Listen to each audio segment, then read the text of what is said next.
मैं राजवेंद्र सिंह गोपाल विद्यालय YouTube channel में आप सबका हार्दिक स्वागत करते हैं। बच्चों, आज हम आपको नंबर सिस्टम के बारे में जानकारी देंगे, संख्या पद्धति। तो इसमें मोस्टली आज सबसे पहले हम प्राकृतिक संख्या,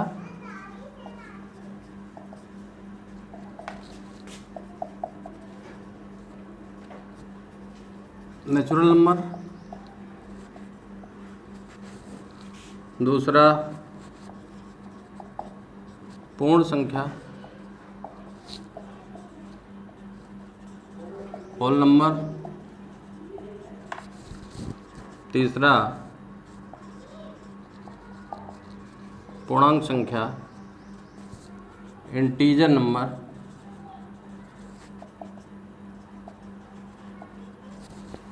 और चौथा परिमेय संख्या।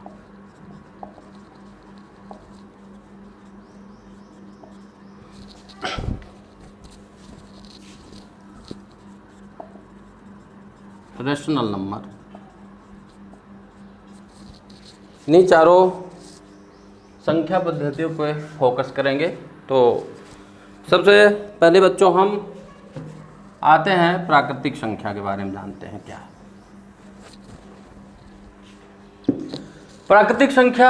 रियल में देखा जाए तो एक गिनती की संख्या मान सकते हैं इसको। जैसे इस संख्या को 1 से प्रारंभ करते हैं और इसको अनंत तक लिखते हैं।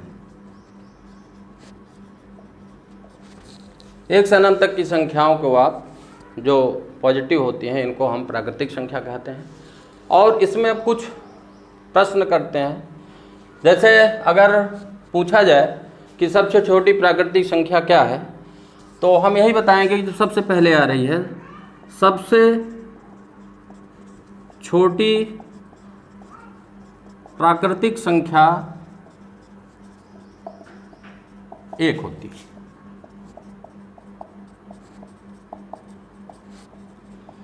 दूसरा प्रश्न निकल के आता है कि अब इसी में हम प्रश्न बनता है कि सबसे बड़ी प्राकृतिक संख्या क्या होगी। तो इसका जवाब यह होगा, इसको बताना संभव है। सबसे बड़ी प्राकृतिक संख्या बताना असंभव है, कारण कि अगर कोई भी प्राकृतिक संख्या हम लेते हैं और उसमें 1 जोड़ते हैं तो उसके आगे वाली संख्या आ जाती है, अनुवर्ती संख्या। फिर ऐसे करते हैं तो आगे वाली संख्या आएगी। तो इस तरह से यह चीज़ बताना असंभव है। अब आगे जाते हैं। दूसरा नंबर आता है पूर्ण संख्या का। विद्यार्थियों, अगर इस संख्या के माध्यम से पूछे कि जैसे हम इस कमरे में हैं और पूछे आपसे कि इस कमरे में कितने टेलीविज़न हैं, तो आपका जवाब क्या होगा? प्राकृतिक संख्या से क्या इस संख्या को आप बता सकते हैं? शायद नहीं। तो किसी न किसी चीज़ की कमी थी। तो इस प्राकृतिक संख्या जो 1 से प्रारंभ होती है, इसके पहले एक अंक 0 ले लिया गया। तब यहाँ बताना संभव है कि अगर हमारे इस कमरे में एक भी टेलीविज़न नहीं है तो इसको हम बता सकते हैं इस संख्या के माध्यम से, 0। और विद्यार्थियों, जो संख्या 0 से प्रारंभ होती है, 0 से शुरू होती है और अनंत तक लिख सकते हैं या लेते हैं। मीन्स इस संख्या को इस तरह से हम लिख सकते हैं 1 2 3 4 5 डैश डैश डैश इन्फिनिटी, अनंत। अब इसमें थोड़ा सा क्वेश्चन भी हम अब इसमें भी कुछ क्वेश्चन बनते हैं। जैसे आपसे पूछा जाए सबसे छोटी पूर्ण संख्या क्या है, तो आपका जवाब क्या होगा? 0। तो यहाँ आप बता सकते हैं सबसे छोटी पूर्ण संख्या शून्य होती है।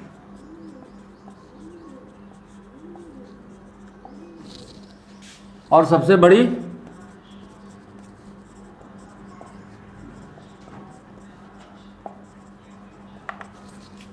इसको बताना संभव नहीं है।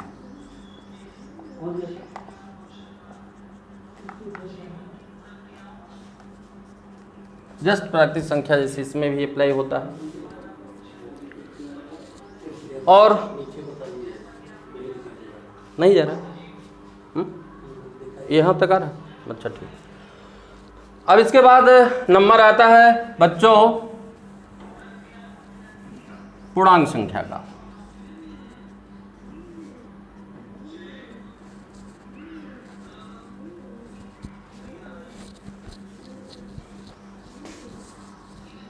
तीसरी संख्या आपकी है पूर्णांक संख्या।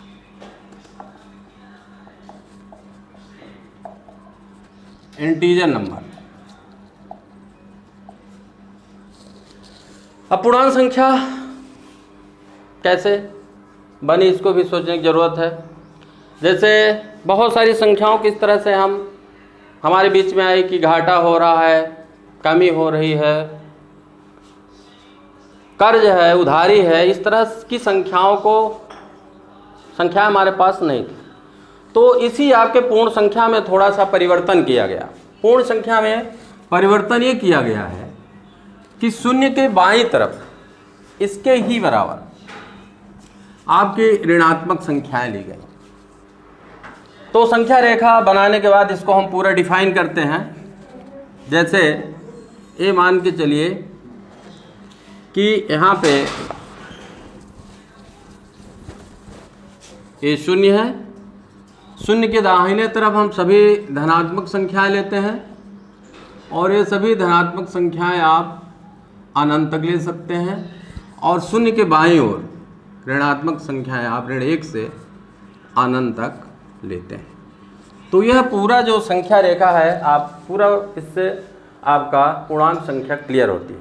अब इसमें सीधे हम डिफाइन कर सकते हैं इसको कि किसी भी संख्या रेखा में शून्य के दाहिनी तरफ 1 से अनंत तक की संख्याएं और शून्य के बाईं ओर ऋण 1 से अनंत तक की संख्याएं अपूर्णांक संख्या कहलाती है।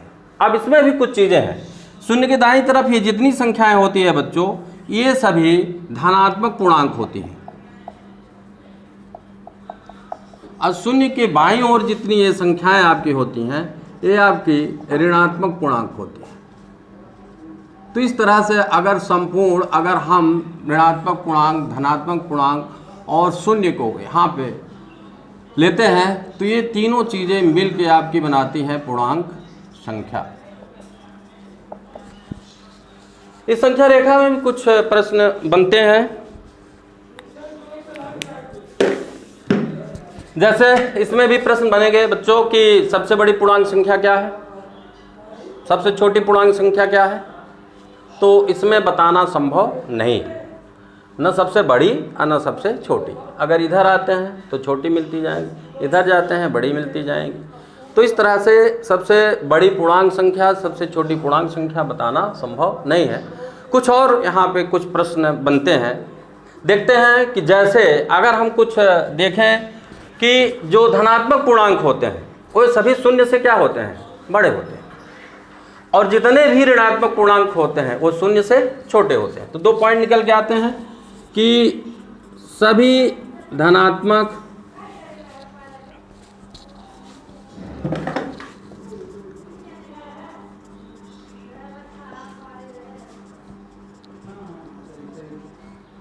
शून्य से बड़े होते हैं।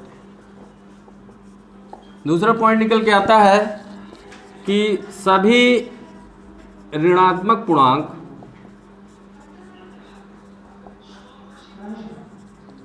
शून्य से छोटे होते हैं। कुछ प्रश्न और निकल के आते हैं। जैसे हम कंपैरिजन करते हैं कि तीसरा प्रश्न बनता है कि ऋण 3 बड़ा है या 0। इसको समझने की जरूरत है। ऋण 3 बड़ा है या 0। तो यहाँ पे हम आपको बताना चाहते हैं कि यह जो 0 है वह ऋण 3 से बड़ा। कारण यह सीधे कि जितनी संख्या रेखा में अगर हम देखते हैं तो दाहिने तरफ की संख्याएं हमेशा बाएं तरफ की संख्या से हमेशा बड़ी होती हैं। तो हम देख रहे हैं कि शून्य जो है इस संख्या रेखा में ऋण 3 के दाहिनी तरफ स्थित है। इस कंडीशन में हम बता सकते हैं कि यह शून्य ऋण 3 से बड़ा होगा। और बहुत सारे क्वेश्चन इसमें बनते हैं। तो आप देख सकते हैं कि ऋण 127 बड़ा है, ऋण 127 बड़ा है या ऋण 1। अब देखिए इसमें भी देखिए, अगर ऋण 27 को लिखेंगे तो बाईं तरफ जा रहा है, तो ऋण 27 के ऋण 1 जो है दाहिने तरफ स्थित है, तो हम कह सकते हैं कि ऋण 1 जो है ऋण 127 से बड़ा है। इसी तरह से बहुत क्वेश्चन अगर आपका क्लियर हो गया होगा कि संख्या रेखा में दाहिने तरफ की संख्या हमेशा बड़ी होती है, तो इसके अकॉर्डिंग कोई भी प्रश्न आप यहां से हल कर सकते हैं। अब थोड़ा सा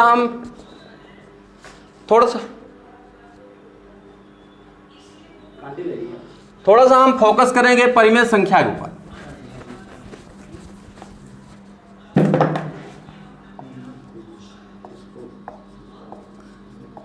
रेशनल नंबर।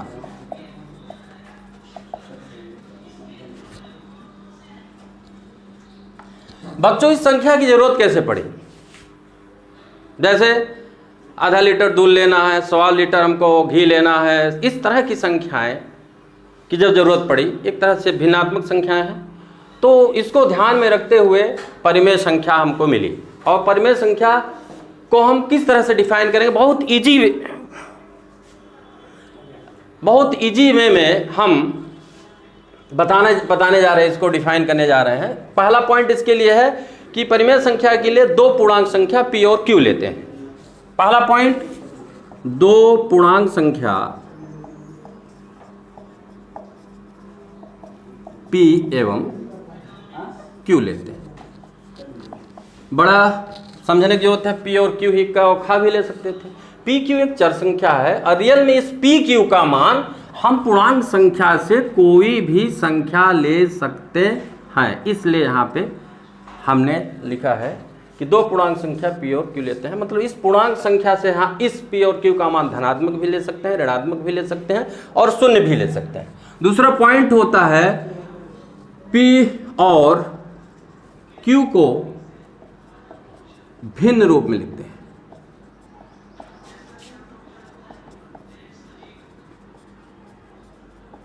P बटे Q। और तीसरा पॉइंट जो इसको पूरी डिफिनेशन कंप्लीट करता है कि Q does not equal to 0 means Q के स्थान पर शून्य नहीं होना चाहिए।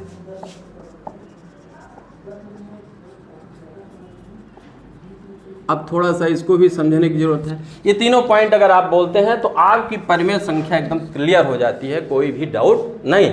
अब यहाँ पे Q के स्थान पे शून्य नहीं लेना है, बहुत ही जल्दी से बताना हम चाहते हैं कि जैसे अगर हम लिखते हैं 3/0 और 0/3, दोनों में अंतर समझिए। जैसे अब एक Q के स्थान पे 0 है तो एक परिमेय संख्या नहीं होगी। अब पूछेंगे क्यों नहीं होगी, थोड़ा सा इसको समझने की जरूरत है। एक्चुअली यह P बटे Q एक भिन्न है, एक भाग का रूप है और भाग में एक बराबर बंटवारा होता है। सपोज दैट आपके पास 3 लाख रुपए हैं और इस 3 लाख का बंटवारा करने वाला कोई भी कैंडिडेट नहीं है, तो यहाँ पे 3 लाख एज इट इज रहेगा, इसका बंटवारा नहीं होगा, मीन्स यह भाग जो है परिभाषित नहीं है। इसलिए 3/0 आपका परिमेय संख्या है नहीं है, लेकिन 0/3 एक परिमेय संख्या है। इसको इस तरह समझ सकते हैं, सपोज दैट कि किसी भी व्यक्ति के पास 1 भी रुपया नहीं है और उसके पास 3 बच्चे मांगने जाते हैं, तो जो चीज उसके पास है वो बंटवारा तो कर रहा है, तीनों बच्चों को दे देगा कि भाई 0/0/0। तो ये एक्चुअली इसका बंटवारा हो रहा है, इसलिए पूरा डिफाइन है, इसलिए एक परिमेय संख्या है।